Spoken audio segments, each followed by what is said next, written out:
어제 국회에서 이제 이 지속가능 발전 협의회 법 제도 강화 방안 토론회가 있었는데요.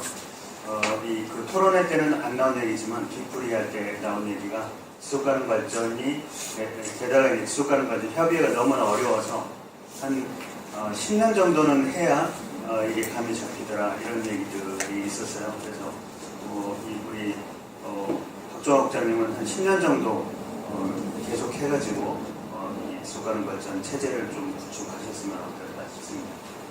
이게 유엔에서도 사실 이 거슬러 올라가는 72년부터로 한 40년의 지속가능 발전 역사를 그렇게 잡는데 이 겨우 해낸 게 40년 만에 유엔 193개국이 만장일치로 작년에 드디어 지속가능 발전이라는 것을 전면에 내세우는 목표를 공동 합의했다라는 거. 그러니까 그만큼 어려운 것 같습니다. 그 72년이 바로 이 스톡홀름에서 열렸던 유엔 인간 환경회의인데요. 이때 포스터가 여러분이 해결책의 일부가 아니면 문제의 일부가 됩니다. 이런 포스터였는데 그때 인디라 간디 인도 수상이 가난이 최악의 오염이다 이렇게 얘기를 했어요. 근데 지금도 여전히 우리는 먹고 살기 바쁜데 무슨 환경이냐 그렇게 얘기하는 사람들이 일부 있지만 남아있지만 이 72년도에 저런 얘기를 했으면 정말 그 가슴에 와닿는 얘기 아니겠습니까? 특히 선진국들이 자기들 올라온 사다리 걷어 차버리고 얘네는 이제 환경 오염시키지 마 이렇게 하는 판국에 저런 얘기가 나왔습니다. 그런데 이때를 기점으로 보는 게 환경 문제를 해결하는 것은 환경만 봐가지고는 안 된다는 것이 이때부터 확실하게 정립이 됐기 때문이죠. 그러면서 83년에 당시에 노르웨이 수상 이 그로 할렘 브룬트란트라는 분이 유엔 경제 환경개발위원회 위원장을 맡으면서 4년 동안 저 보고서를 만들어냅니다. 우리 공동의 미래라는 책이 이제 번역도 되어 있는데요. 저 책이 이 사람이 실제로 전 세계를 돌아다니면서 인도나 아프리카나 이런 데서 물길으로 다니는 거 두 양동이 얻으려고 6km씩 걸어 다니는 그런 사람들을 보고 다들 전쟁에 끌려가 있고 다이아몬드 때문에 피 흘리고 그런 걸 보면서 저 보고서에는 실제 환경 문제, 지구 환경 문제를 해결해라 이런 보고서인데 내용의 3분의 2는 평화, 인권, 건축, 빈곤, 기아 이런 문제들이 들어있는 거죠.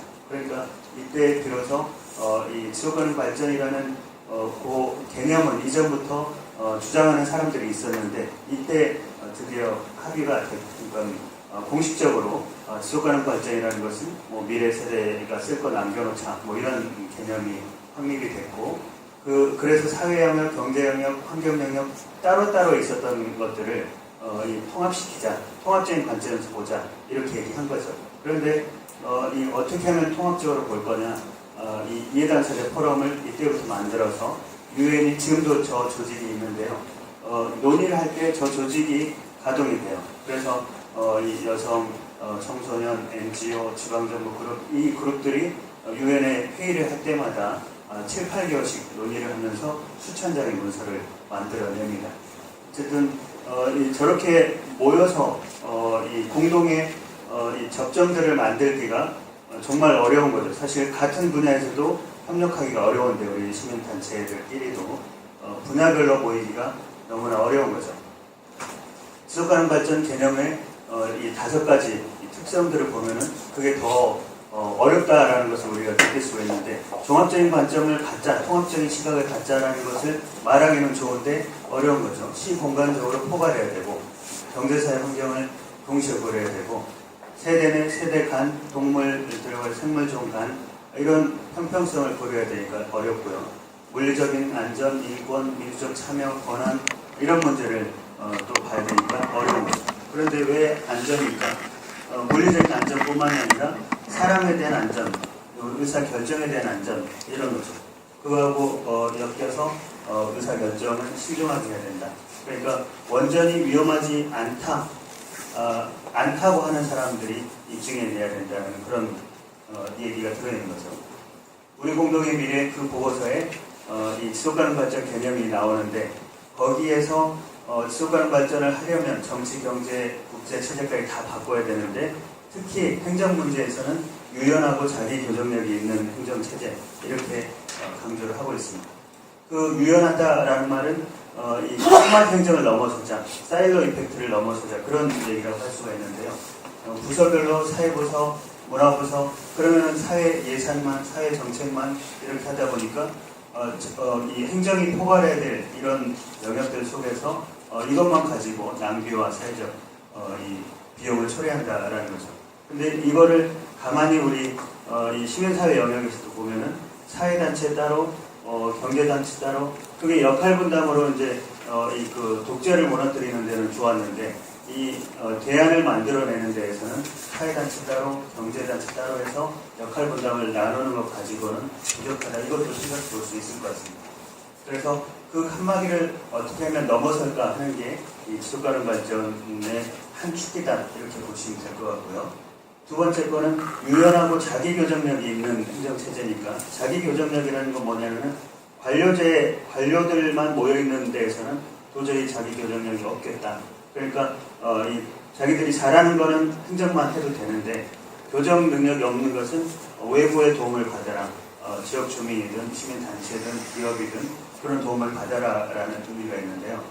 92년도에 리우 회의 때 이 87년의 지속가능 발전 이 개념을 실천하기 위해서 72년 스톡홀름 회의 20주년 기념 회의를 한 거죠. 이때 정부 대표, GO들이 모였는데 그 반대쪽에서 넌자를 붙여가지고 NGO 모임들이 있었던 거죠. 그러니까 NGO라는 말이 사실은 이때부터 입에 붙기 시작했던 것으로 생각해 볼 수 있는 거죠. 이 NGO들의 압력에 의해서 만들어진 게 로컬 아젠다 21입니다. 의제 21이고 국가 간에는 의제 21인데 그것을 9개 주요 그룹을 각 장별로 명시를 했어요. 그래서 지방정부가 주도하는 이 지방의제 21, 지방 차원에서는 지방의제 21을 만들어라. 그게 92년에 합의였던 거죠. 여성, 아동, 청소년, 원주민, NGO, 지방정부, 노조, 산업체, 과학기술, 농민. 우리한테 제일 지난 한 20년 동안 약했던 부분이 원주민, 용산 사태 우리 경험했죠. 원래 주민들한테 물어보고 개발해라 이런 거고, 그리고 특히 약했던 것도 노동조합, 이쪽에서 협력할 여력이 없는 그런 거였습니다. 그런데 국제적인 문제의식과 접근 방법은 저 9개 그룹이 같이 머리를 맞대자라는 거여서 그 9개 그룹을 만약에 의제를 발굴한다. 국가 차원의 아젠다 21, 지방 차원의 지방의제 21을 발굴한다라고 할 때 각 그룹별로 어떤 게 필요할까를 생각해 볼 수 있는 거죠. 빈곤, 기아, 건강 이런 걸 생각해 볼 수 있고 여성의 인권, 청소년의 노동권, 원주민의 주거권, 농민들의 보행권 이렇게 연결해 보는 요런 매트릭스 속에서 의제들이 발굴될 수 있었는데 우리 출발점은 환경부가 주무부서를 하다 보니까 주로 환경 문제에서만 초점을 맞춰왔던 거죠. 그 안에. 그래서 환경적 지속 가능성을 아무튼 높이기는 했지만 그 사이에 가장 큰 성과는 이런 거였습니다. 그러니까 지방의제 21의 이 수립 절차, 방법 이것이 9개 주요 그룹이 지방에 우리 지역에는 어떤 문제가 있고 그걸 같이 해결하기 위해서 어떻게 할까 그걸 고민했던 거죠. 그러니까 아마 초기에 그 90년대 후반에 2000년대 초반에 이 의제 21 작성 과정에 참여하셨던 분들은 그 의제를 발굴하는 게 전문가들한테 영역 줘가지고 10대 행동과제 이렇게 발굴하지 않고 여러분들처럼 모여가지고 각 단체별로 또 간사단체도 만들어가지고 해왔다는 것을 기억하실 수 있을 텐데 그때 9개 그룹 중에 이 핵심적으로 행정에서는 과장급들이 그 당연직으로 설정돼 있었어요. 그런데 이 선언하고 의제 만들고 나서는 과장들이 안 나오기 시작한 거죠. 그러니까 행정 좀 나와라 그러는데 구속력도 없고 나와서 뭐가 되는 것도 안 나와서 뭐가 안 되는 것도 없으니까 행정이 안 들어오기 시작하면서 지난 한 10년 동안 이 시민사회 중심으로 해가지고 제가 왔다 이렇게 생각하시면 될 것 같습니다. 지속가능 발전의 거버넌스가 왜 어렵고 국장님이 10년 이상 하셔야 된다고 말씀을 드리는 게 가장 기본적으로는 우리 생태계의 원리 그걸 생각해 보시면은 약육강식의 원리죠. 그런가요? 사자는 자기가 배고픈 만큼만 먹잖아요. 우리는 냉장고에 다 쌓아놓는 걸 넘어서서 회사도 뺏고 뭐 수천억씩 이렇게 가져오기도 하잖아요. 그러니까 자연의 원리를 보면은 이 바이러스든 사자든 참여하지 않는 게 없고 이 바이러스 뭐 중에 하나가 없어지면 그 개구리 무슨 종이 없어지면 생태계가 무너진다라는 그런 관점에서 보면은 사실은 저는 생태계의 원리가 이 약육방식의 원리가 아니라 참여와 다양성의 원리가 아니겠는가. 그거를 우리 사회로 붙여봐도 똑같이 될 수 있겠다라는 생각을 했고요. 그게 우리 지역사회의 주요 추진 주체들을 모으게 하는 그런 그 원리를 갖고 있는데 우리 시민사회단체도 마찬가지예요. 이 싸울 일이 너무나 많고 환경이 계속 파괴돼 가는데 왜 우리가 행정에 들러리를 서야 되냐. 이 행정에서 돈을 받는 그런 NGO로 전락하느냐. 그러니까 그런 이 불만들도 많았던 것이 이전에 의제 21의 추진 과정, 추진 원리 이런 것들에 대해서 이 초기에 이 의미들이 퇴색했기 때문에 또는 잊어버렸기 때문에 행정이 안 하더라도 우리가 계속 그런 점을 강조를 해야 되는데 이런 생각을 해봤습니다. 세 번째로는 우리가 이제 계속 또 따져볼 얘기인데요. 행정이 늘 그 시민단체들하고 같이 일을 할 때 불만이 뭐냐면은 당신네들은 영수증도 제대로 안 챙기고 회계장부 못 써 이런 건데 이 실제 이 거버넌스라는 것은 그게 한 축에 있을 수 있지만 다른 한 축에서는 그만한 일을 충분히 할 수 있도록 하는 권한 부여의 문제가 있는 거죠. 그런데 지금까지 이 행정이 해왔던 방식을 보면은 자기들이 참여는 않고 그러니까 자기들의 책무는 않고 또 이 모인 사람들한테 충분히 이 인파워먼트를 안 하고 그런 상황이었죠. 지금 이 전국의 그 지방의제들이 약해지거나 시장이 문을 닫아버리거나 그런 데가 다 이 책무와 권한 부여의 균형점을 잡는 데 실패했기 때문이다. 그렇게 보고요. 네 번째로는 기존의 그 행정이 해왔던 방식, 시민단체들이 해왔던 방식의 목표 체계를 전환하자. 그런 의미가 있습니다. 현재 행정만 기준으로 보면요. 현재 목표 체계는 이렇게 되어 있습니다. 무슨 국에, 무슨 과에, 무슨 팀에, 무슨 업무들이 이렇게 쌓여있죠. 그거를 행정 내부에서 성과평가를 받는 거 아니겠습니까? 이 시민단체 지원 액수율 뭐 이런 비율을 가지고 그래서 지속가능 발전하자 그러면 또 다른 업무가 부과되는 걸 그렇게 알아요. 그래서 무슨 국에 무슨 과에 무슨 팀에 내 업무가 있는데 성과평가도 하라 그러지 이 투명성도 제고하자 그러지 선별 영향평가도 하라 그러지 이제 또 지속가능성 평가냐 그렇게 해서 부정한다 이거죠.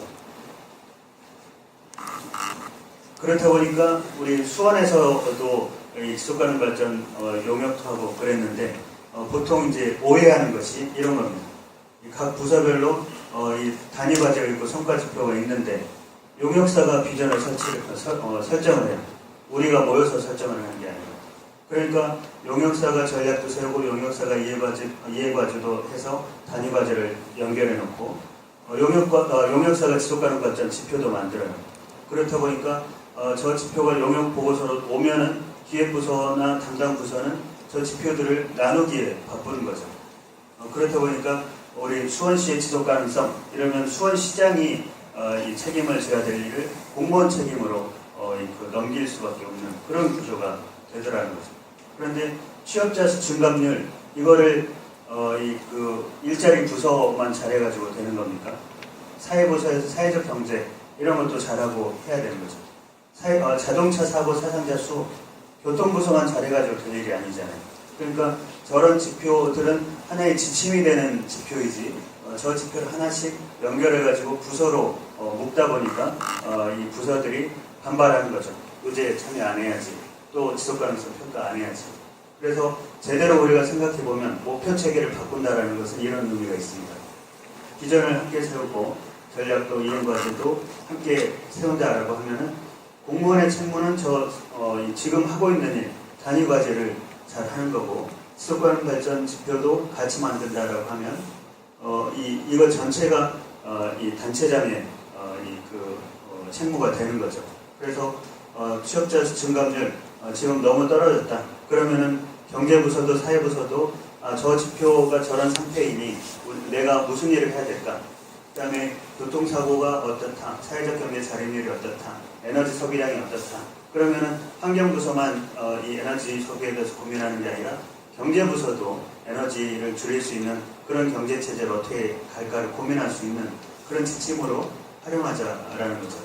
그렇게 되면은 예를 들어서 지금은 행정이 이 도로과에 세부 사업들이 있어요. 도로 조명 관리 저렇게 성과지표를 놓다 보니까 저거는 그냥 신고가 들어오면 어디 가로수 깨졌다 그러면은 그거 가서 교체하는 것만 하는 거잖아요. 행정이 따로 있다 보니까 우리 지속협의 실천 의제를 만들면 우리만이 할 수 있는, 그러니까 행정이 굳이 안 끼어도 할 수 있는 그런 일들만 쌓이는 거죠. 그래서 아파트 소등 사업 이런 걸 주로 하는 거죠. 그래서 그 전략을 바꾸고 EM 과제를 바꾸고 단위 과제를 바꾸면 아까 무슨 실, 무슨 국에, 무슨 팀의 내 업무 이렇게 생각하지 않고 내 지금의 업무는 이번 전략의 3번 EM 과제에 2-3-1번 단위 과제를 성취하는데 기여하는구나. 이렇게 목표 체계를 바꾸자는 거죠. 그렇게 되면은 저 도로과에서 이 목표를 달성하기 위해서는 도로 조명 관리 이거 말고 뭐 다른 걸 뭘 할까 고민하면서 이 논의의 장이 생겨서 지속협하고 같이 참여도 하고 물어보기도 하고 그러면서 친환경 고효율 도로 조명 교체 개소수 이런 식으로 지표를 바꿀 수 있겠다라는 거죠. 그런 구조가 되면은 이 일을 잘하면 1인당 온실가스 배출량이라는 지속가능 발전 지표를 개선하는 데 도움이 되고 지금 유엔에서 이 13번이 기후변화 대응 목표인데 그 목표에 기여할 수 있게 이렇게 연결해 볼 수가 있겠다는 거죠. 그래서 이런 목표 구조를 바꿔가는 것. 그래서 이 인천 부평구가 지난 2010년도에 조직 진단을 거쳐가지고 2011년부터 지금 6년째 하고 있는 게 그 목표 체계를 바꾸는 겁니다. 그래서 현재 이 조직이 어떨까? 다 안 움직이는 조직들이에요. 그러니까 구청장 및 직속으로 비전 기획단을 만들어가지고 거기에서 지속가능 발전 업무를 추진한 거죠.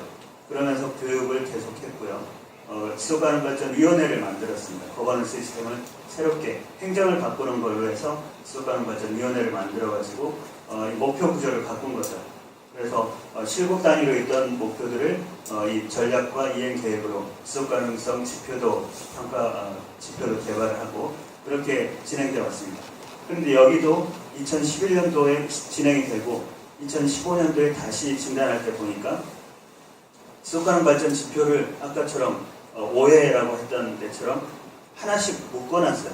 그러니까 지표로 삼고 지침으로 보고 내 업무를 고민하는 게 아니라 이거는 이 지표는 무슨 과에서 담당해 이렇게 해놓으니까 전혀 그 업무랑 관계없는 지표가 떠있거나 아니면은 이 무슨 비율 이렇게 측정할 수 있는 자기들 성과관리 지표를 거기다 바꿔놓거나 이렇게 한 거죠. 어쨌든 체제는 이렇습니다. 팀장들이 다 모여가지고요.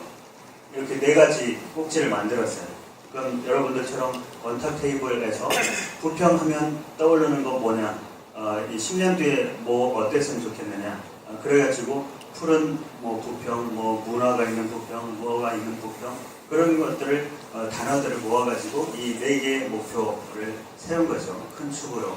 그러면서 그 사람들이 지금까지 공무원들이 해왔던 그 업무들을 각 팀별로 다 꺼내보니까 189개인가 169개인가 있었어요.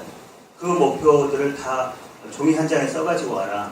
그렇게 해서 이 아까 4축 있지 않습니까? 환경, 경제, 사회, 문화 그 4축에다가 그러니까 말하자면 상자를 4개를 놔두고 그 업무를 무슨 실, 무슨 국의 업무가 아니라 이 업무는 그 4개 상자 중에 어디에 들어가는 게 제일 좋은지를 해봐라. 그렇게 해서 분류를 한 게 이겁니다.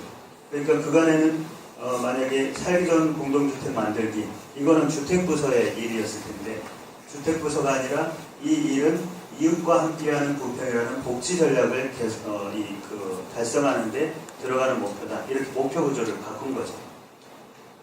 그래서 그 통에 들어있는 것들을 이제 다 모아가지고 한 60개씩은 모였겠죠. 그거를 다시 분류하는 작업을 했어요. 행정 공무원들이 모여가지고 이거는 묶어서 이행과제 자연생태계 보존으로 묶자. 그렇게 해서 이렇게 묶고 자원의 순환적 이용이라고 묶을 수 있겠다 묶고 그렇게 하면서 이행과제를 그러니까 묶어낸 거죠. 범주화해낸 겁니다. 이런 과정을 거치니까 그간에는 이 사회복지 부서에서 지역사회복지 활성화 목표는 그렇게 잡지만 실제로는 협의체 운영 횟수 이렇게 사업이 있죠. 그러면 그간에는 이 협의체 운영 횟수 이거를 목표로 어떻게 설정해 놓냐면 작년에는 3회, 올해는 4회. 그러니까 작년에 3번 회의를 소집할 거를 올해 4번 소집하면 되잖아요. 그러니까 이 대부분 다 100% 성과 달성 이렇게 되는 거죠. 그러니까 이런 식으로 있어서 그냥 실국장한테만 잘 보이면 되는 게 공무원의 삶이었는데 이거를 바꾼 거죠.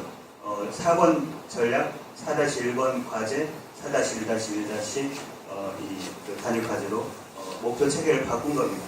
그리고는 이런 여러 가지 사업들이 결국에는 민간자원 발굴 지원이라는 지속가능 발전 지표에 기여할 수 있다. 이런 구조로 바꿔낸 겁니다. 자, 여기까지 어렵죠?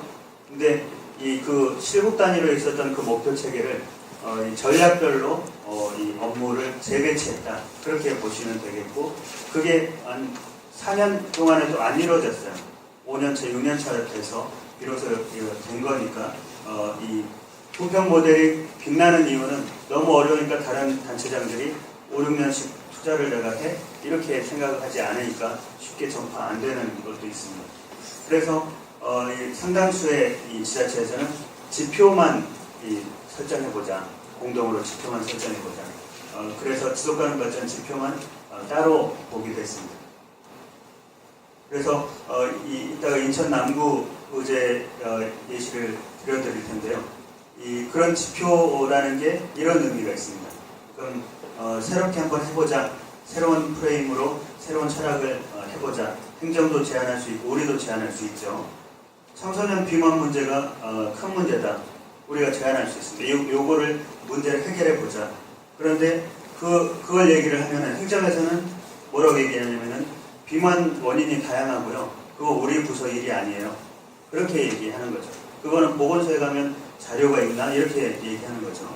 그러면은 같이 머리를 맞댄다라고 하면은 이 건강한 청소년이 되지 않으면은 미래에 이 복지 지출이 더 커질 거니까 이 문제 좀 같이 해보자. 그렇게 해서 비만율이라는 지표를 설정을 하는 거죠. 그러면은 행정에서 이런 지표가 있으면은 그러면 이 교육청하고 협의를 해야 되니까 표본 학교 2개만 시범적으로 해보자. 이런 식으로 행정이 나오는 거죠. 그렇게 되면은 그 비만 정책을 어떻게든 개발해보자. 이렇게까지 가죠.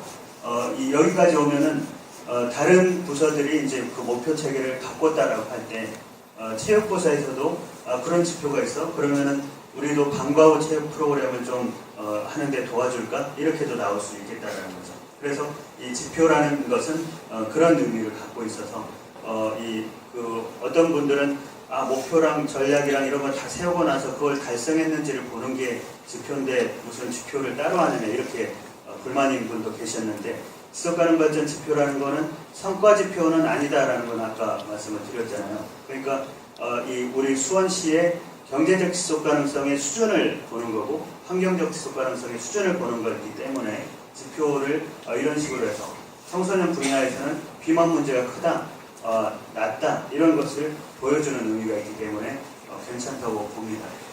경기도에서는 지속 가능성 평가를 위한 조례를 제정을 해가지고요. 그 전에는 푸른 경기에서 알아서 해가지고 알아서 평가하고 공무원들은 하나도 모르고 이런 구조로 왔는데 조례를 제정해서 이제 담당 부서만큼은 알고 있어요. 이걸 적용을 해보니까 31개 시군에 그 전체 조사를 했었어요. 그런데 그때 지표를 총 61개 지표로 해서 세부 측정 지표까지 갖고 적용을 해보니까 78개는 긍정적 방향으로 변화해왔고 42개는 부정적 방향으로 변화해왔다. 그러니까 그 내용들을 보면은 어떤 측면에서 아까 우리 경제분과 잘 안 모이는 거 보니까 경제가 약했나 이렇게도 생각하실 수 있지만 오늘 참석자들 보니까 사회적 경제, 사회자가 붙은 이 분들이 많이 오신 걸 보니까 확실히 이 경제분과가 더 그 전망이 있지 않냐 저는 그런 생각해보는데 어쨌든 이런 지표 평가를 할 때는 공무원들이 그냥 적극적으로 나설 리가 없었기 때문에 통계청에 있는 자료 아니면 없어 이렇게 반응을 한 거죠. 그래서 조사 불가한 지표들이 많았고 이 조사 대상이 불명한 경우도 많았습니다. 어쨌든 이 지표를 설정해서 평가했다라는 게 의미가 있고 지속적으로 조사를 하고 시군이 활용하도록 하는 그런 방법도 필요하지 않을까. 작년에 이 지표를 소개를 했더니 우리 수원의 부시장님이 이 경기도가 한 거를 왜 우리가 따라야 되느냐 그렇게도 말씀하셨는데 이거는 따라야 되는 게 아니라 수원의 현재 상태를 객관적인 데이터로 그냥 보여주는 것 뿐인 거죠. 그러니까 아까 경제지표를 경제부서만이 담당하고 이런 게 아니라 하나의 지표 상태니까 지금의 그 경제 상태가 이렇구나. 그러면은 경제부서는 뭐 할까? 사회부서는 뭐 할까? 문화부서는 뭐 할까? 그걸 논의하면 되는 거지. 지금 경기도가 한 걸 왜 따라야 되느냐? 그렇게 할 필요가 없는 거죠. 그런 예시가 전주의 지속가능발전 지표인데요. 여기는 행정하고 이 협의회가 같이 논의를 해가지고 만들고 시민들이 참여해서 결정했던 그런 지표예요. 근데 경제분과의 전주 비빔밥 판매 그릇수 이게 얼마나 전주 같은 이 지표입니까? 전주 비빔밥이 많이 팔리면은 경제부서의 과장님이 승진할까요? 어떻습니까? 비빔밥이 덜 팔리면은 경제부서 과장님이 경질될까요? 그거랑 상관없죠. 이 비빔밥이 많이 팔렸다. 이게 하나의 지표, 상태로 있으면 경제부서에서는 그러면 이 외부 관광객들을 위해서 외부에서 오는 방문객들을 위해서 이 교통체계를 개편해 볼까? 아니면은 숙박 시설을 더 늘려볼까? 아니면은 보건소에서는 위생 단속을 좀 많이 나가 볼까 하는 그런 데 대한 지침이 있습니다. 그다음에 한옥마을 숙박자 수 중에 외국인이 3,000명이나 늘었다. 그러면 문화부서에서는 저 지표를 보고 외국인을 위한 통역 해설사, 설명사들을 좀 더 많이 자원봉사로 모아볼까? 이런 고민을 할 수 있는 그런 지표다라는 거죠.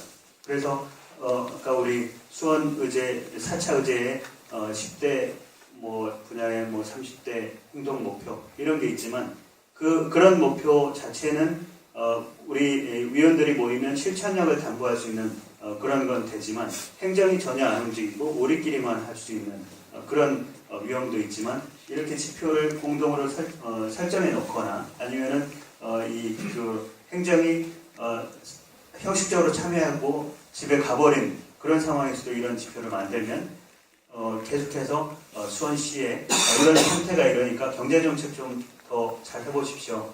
사회정책 좀 잘 해보십시오. 하고 얘기를 할 수 있겠다라는 거죠. 충남에서는 이 아산시가 이 위원들 숫자가 별로 안 돼요. 그리고 이 의제가 별로 활성화 안 됐을 때 아예 이 1인 1지표 책임지표제를 해보자. 그래서 거기 모인 분들이 나는 이 분야에 좀 잘 알고 있어. 나는 이 분야에 좀 잘 알고 있어. 그래가지고 이 14개 지표를 선택을 했어요. 그래가지고 이 지표만큼은 내가 통계치도 늘 모으고 대안도 좀 얘기해 보겠다. 그렇게 해서 1인 1지표제를 갖고 있었고요. 지금 작년에 17개 목표를 유엔이 합의를 했는데 해마다 각국 자체 평가를 해야 되고요. 4년마다 유엔 차원에서 전체 평가를 하도록 되어 있어요. 올해는 우리 경제사회 이사회 의장국이라서 우리나라를 포함해서 22개 나라가 지난 7월 달에 가서 평가를 했습니다. 기한은 우리 게 아닌 것 같은데 그런데 이 17개 목표 밑에 169개 세부 목표가 있어요. 그게 선진국, 후진국 193개국이 다 들어오다 보니까 이 크게 묶으면 빈곤이지만 여기에 세부 지표들이 있어서 세부 목표들이 있어서 그거를 필요한 대로 꺼내가라 이런 의미거든요. 그리고 거기에 230개 평가 지표가 있습니다. 그 지표로 해마다 평가를 하게 될 거죠. 그러니까 이 17개 목표로 아까 이 박정호 국장님 말씀하셨던 것처럼 내년도 의제를 만들 때는 이 17개 목표를 고려해서 지방과 국제 차원을 이어보는 역할을 할까. 그리고 지금 그간에 좀 행정이 나몰라라 했던 그 역사들을 이제 다시 좀 부활시키는 그런 그 계기로 삼을까 그렇게 생각하고 있습니다. 국제 조직에서도 이걸 활용하고 있어요. UN 워터라는 조직에서는 6번 목표가 물 목표인데 거기 이제 세부 목표가 6개가 있어요. 마실 물, 위생, 수질, 이 물 부족, 수자원 관리, 생태계. 그리고 이제 A, B로 되어 있는 목표들은 6번 목표를 달성하기 위한 수단을 얘기를 합니다. 6번 목표를 달성하려면 협력과 참여가 있어야 된다. 이렇게 되어 있는데 UN 워터에서 물과 관련된 지표들이 또 어디에 있을까 뒤져본 거예요.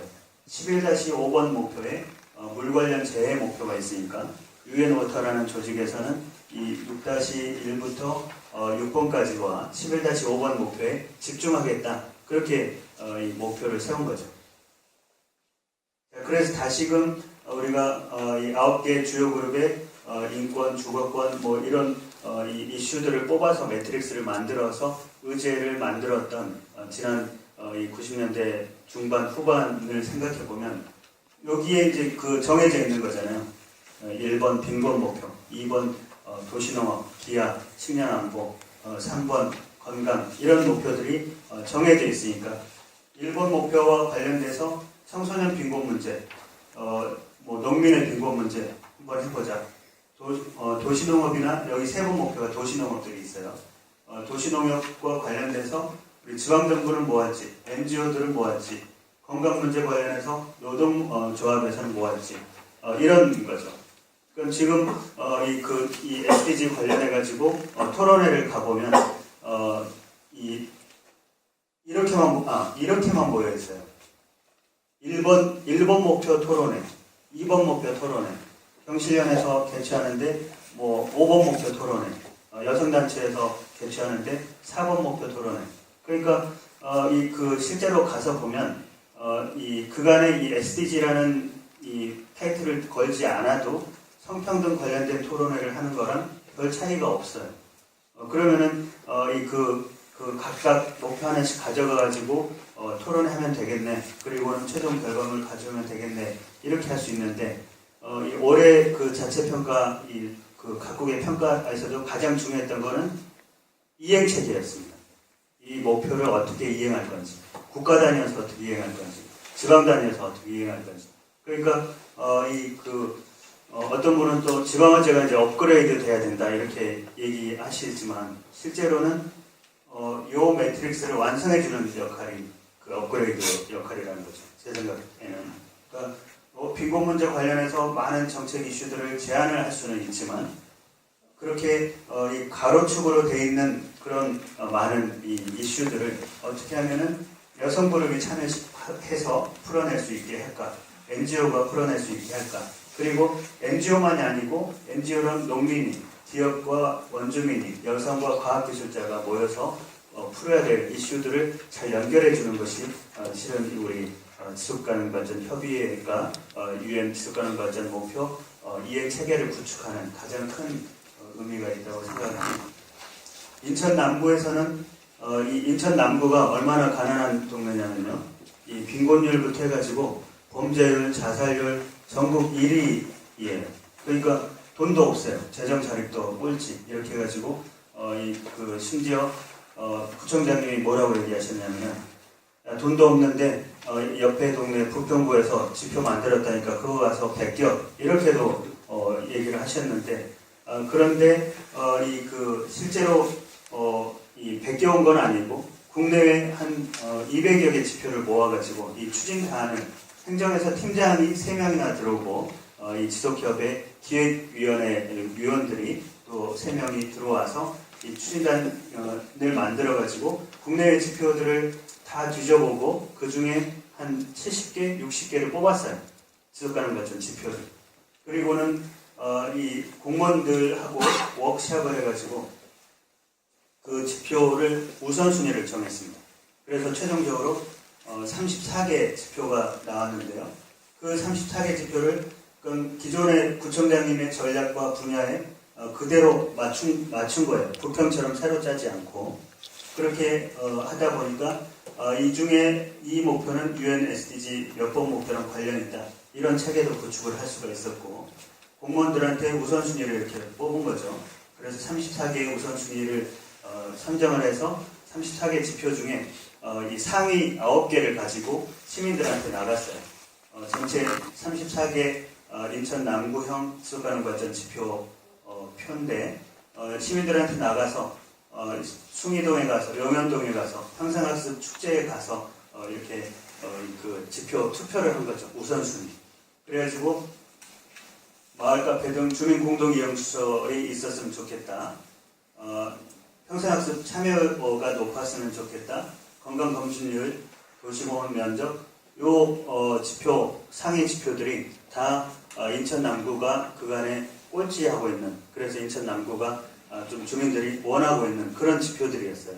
그러니까 이 비전과 목표와 뭐 전략과 이런 거를 따로 세우지 않았어도 이 현재 이 남구의 지속 가능성 상태, 그거를 보일 수 있는 그런 지표만 가지고도 인천 남구에 하는 얘기들을 할 수가 있었고요.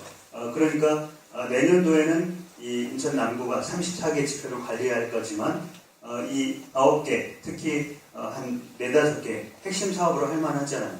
그러니까 이 추진단이 이제 다음 주부터 이 지속가능성 평가위원회로 전환이 돼가지고 이 지표의 추세들이 왜 떨어졌을까 이런 것들을 이제 검토를 하고 내년 상반기에는 2월, 3월, 4월 이때는 이 공동사업, 이 지표를 개선하기 위한 행정과 이 지속협의 공동사업을 발굴하기로 그렇게 하고 있습니다. 서울시에서는 지속가능발전위원회들을 이 2013년도에 만들었는데요. 1기 때는 그냥 명망가 출신들을 모았어요. 그러니까 부평에서 2011년도에 실패했던 것처럼 이 위원들이 하는 일이 없었어요. 2기 때는 지속가능발전위원회를 교육 무슨 협의회 회장, 학부모 무슨 회장, 여성단체 무슨 회장 이렇게 그 협의회 조직의 이 네트워크들을 또 위에서 네트워크를 한 거죠. 그러니까 그분들이 여성 분야의 이슈는 요새 이래, 교육 분야의 이슈는 이래 이렇게 모이다 보니까 훨씬 더 잘 진행이 되고 있습니다. 그래서 기본 계획은 마련했고 기본 조례를 지금 작성 중에 있는데 UN 17개 목표에 맞춰가지고 기본 계획을 만들었던 거를 다시 재구성을 하고 있어요. 그래서 서울형 목표는 UN 목표가 일본 목표가 빈곤이라 그러면은 우리는 사회적 양극화를 해소한다 이런 식으로 목표를 정해 놓고 있습니다. 그런 방식으로 우리 이 5차 수원의제를 만들어도 좋을 것 같다는 생각을 했는데 지난번 이 참여하신 분도 계실 텐데 9월 초에 경기대회 했죠. 그때 이 경기대회를 준비하기 위해서 아까 UN 17개 목표, 169개 세부 목표, 230개 평가 지표가 있는데 그 230개 평가 지표 중에 우리한테 좀 맞을 것 같은 거를 이 사무국에서 60개를 출연했어요. 그리고는 지속협 위원들한테 설문조사를 해서 우선순위를 매겨가지고 22개를 뽑아냈어요. 그리고는 31개 우리 시군의 지속협 사무국장님들이 모여가지고 6개를 다시 선택을 했습니다. 그리고는 이 경기대회 때 1개의 지표를 정했는데 그 1개라는 건 뭐냐면 31개 시군이 제각기 지속협에서 열심히 일을 하지만 내년도 다시 경기대회 할 때까지 31개 시군이 공동으로 할 수 있는 사업이 뭘까? 그거를 이 1개의 지표를 정했는데 도시농업이었어요. 도시농업 지표를 최종 정하고 도시농업을 활성화하기 위해서 어떤 사업을 할까? 그런 사업들을 쭉 제안을 받았습니다. 강원도에서는 딱 듣기만 해도 열악할 것 같은 생각이 들죠. 그럼 이 활성화된 데도 많이 없고 이 단체장 바뀌면서 아예 문을 닫은 데도 있고, 그다음에 모이기가 지역적으로 너무 멀고 그런 강원도인데 강원대회가 같은 날 열렸습니다. 근데 그때 이 강원대회 때는 모이는 숫자도 적고 그래서 한 40여 명이 남았는데 그 40여 명이 원탁 테이블을 해가지고 17개 목표 중에서 아까 경기도 방식과 유사하게 또 해봤습니다. 그런데 희한하게도 그 강원도의 핵심적인 문제가 또 나왔어요. 자, 그룹별로 원탁의 그룹별로 이런 종이를 뿌려줬습니다. 17개 목표가 그대로 있죠. 스티커를 여러분들한테 3개씩 드렸어요. 3개씩 드려가지고 이 17개 목표 중에 나는 이 3개만 뽑는다 그러면은 3번 목표, 13번 목표, 16번 목표가 중요하다고 생각된다. 그렇게 이제 찍도록 했죠. 그러니까 이 조에서는 3번 목표를 논의를 했겠죠. 그 목표를 논의를 했습니다. 그래서 3번 목표를 달성하기 위해서 어떤 지표들이 필요할까? 어떤 사업들을 또 해야 될까? 그렇게 논의하고 묻고 붙여서 발표를 하고 그렇게 하고 최종적으로 붙여놨어요. 그러니까 여기 시조는 이 8번 목표, 좋은 일자리 목표를 토론했는데 취업률이 좋겠다, 지속가능한 생산 인력을 확보하면 좋겠다, 관광산업 확장 진흥을 하면 좋겠다. 지표를 3가지를 골랐고 취업률을 높이기 위해서 기업 유치 창업 지원, 사회적 기업 창설 지원 이렇게 실행 계획들을 만들었어요. 그런데 이제 사람들이 전체 이게 시조에서 이제 붙여놓은 거고 사람들이 지나가면서 실현 가능성이 이게 제일 높겠다. 기대 성과도 이게 제일 좋겠다. 그렇게 해서 시조에서 낸 거는 관광산업 확산을 위해서 특화된 지역 축제 활성화, 의료관광 뭐 이런 것들을 하기로 결정을 한 거죠. 그리고 A조는 건강 문제 3번 목표인데 노년의 경제자리 비율 그리고 일자리 교육이나 공동체 형성 이런 걸 하자 그렇게 정했습니다. 그리고는 불평등 해소 2조는 소외계층 일자리 창출 이런 데 높았죠. 그러니까 강원도의 특성이라고 할 때 노인 건강 문제, 그다음에 일자리 문제, 불평등 문제, 강원도민들이 그간에 늘 생각해왔던 그런 이 일들이 그대로 지표 속에 반영이 됐어요. 그래서 이 전국적으로 지금 환경부에서는 이 지역마다 옛날 녹색성장 담당관 이렇게 했던 것처럼 아니면 그 전에 지속가능 발전 담당관 이렇게 했던 것처럼 UN SDG 담당관 이거를 지금 둘 건가 말 건가를 지금 준비를 하고 있는 중이고 그러면서 통계치도 지금 어떻게 할까 국가 지표나 평가를 어떻게 할까 그렇게 준비하고 있는 상황이에요. 근데 많은 지역에서 지금 보신 것처럼 이미 이제 지속협이 먼저 나서서 하든 아니면 지방정부가 나서서 하든 그렇게 이제 진행이 되고 있는데 이 중에 우리 수원의제는 어떤 방식으로 가자 시장님도 괜찮은데 우리 목표부터 그냥 이 실행계획 전략까지 싹 세우자 이렇게 갈 수도 있을 거고 중요한 지표들을 선정하는 방식으로 갈 수도 있을 거고 그런데 그 지표들을 이전에 30대 행동과제 이렇게 갈 수도 있을 거고 17개 UN 목표에 하나씩